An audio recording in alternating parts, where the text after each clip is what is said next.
پاکستان سے ایک دوست کا بھجوایا ہوا سوال ہے، وہ لکھتے ہیں کہ بعض اسلامی ملکوں میں ملک کے بانی یا دیگر بڑے لیڈروں کے مزاروں پر گارڈ اور فوجی سلامی کا طریق جاری ہے، کیا یہ طریق اسلامی تعلیم کے مطابق درست ہے؟ میرے خیال میں بالکل درست نہیں.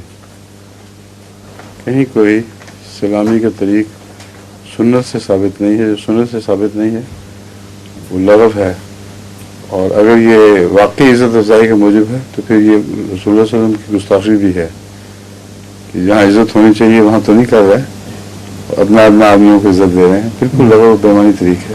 مغرب کی نقل ہے بس، اور کچھ بھی نہیں.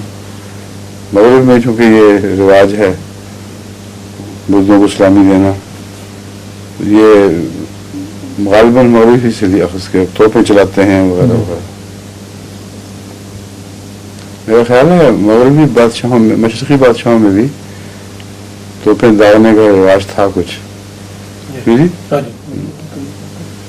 کچھ عرس بھی تو اسی کیٹیگری میں آئیں گے، جو عرس وغیرہ ہوتے ہیں. ہاں، مگر یہ اس کی بات نہیں کر رہا ہے. عرس تو واضح شرک ہے نا.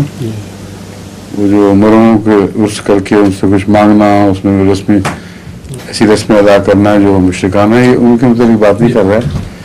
یہ ایک عام رواج جو سیاسی رواج ہے کہ بڑے بڑے ملکوں کے بادشاہوں یا سربراہوں وغیرہ کی قبروں پہ جا کے سلامی دینا، یہ کہاں تک جائز ہے؟ یہی بات ہے.